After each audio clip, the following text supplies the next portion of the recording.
अस्सलामुअलैकुम नाजरीन। आज 15 अप्रैल 2021 बरोज़ जुमेरात आप देख रहे हैं हेडमराला न्यूज़। वज़ीर आज़म ने तहरीक लब्बैक पर पाबंदी आयद करने की मंजूरी दे दी। तफसीलात के मुताबिक वफाकी वज़ारत दाखिला ने मजहबी जमात तहरीक लब्बैक पाकिस्तान पर पाबंदी आयद करने के लिए समरी तैयार कर ली।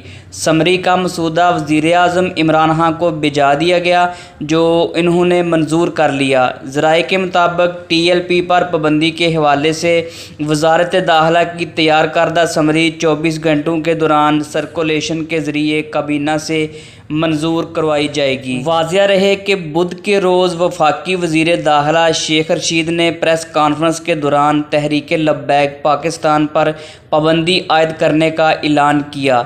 शेख रशीद का कहना था कि तहरीक लब्बैक पाकिस्तान पर पाबंदी आयद करने का फ़ैसला इंसादे दहशतगर्दी एक्ट के तहत किया गया। उनका कहना था कि सियासी हालात की वजह से तहरीक लब्बैक के किरदार की वजह से पाबंदी लगाई गई। ये फ़ैसला एंटी टेररिज्म एक्ट 11/1997 के तहत किया गया। इन्होंने कहा कि मुजाहिरीन ने एम्बुलेंस को रोका, रास्ते बंद किए, 2 एम्बुलेंस पुलिस एहलकार शहीद हुए, 340 ज़ख्मी हुए। इस्लामाबाद में पुलिस से राइफ़ल छीनकर फायरिंग की गई। मुजाहिरीन ने पुलिस एहलकारों को अगवा कर लिया, इसके मुतालबात मनवाने की कोशिश की। जिन पुलिस वालों को अगवा करके मुतालबात किए जा रहे थे वो एहलकार वापस थाना पहुँच गए हैं। इन्होंने ये भी कहा कि पंजाब हुकूमत ने तंजीम पर पाबंदी आयद करने की सिफारिश की थी। हम पाबंदी से मुतल्लक समरी कमीना को भेज रहे हैं।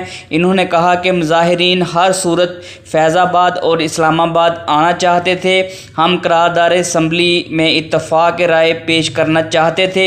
शेख रशीद ने कहा कि मुज़ाकरात में गुंजाइश रखी जाती है, रियासत के मामलात को मलहूज़ खातर रखा जाता है।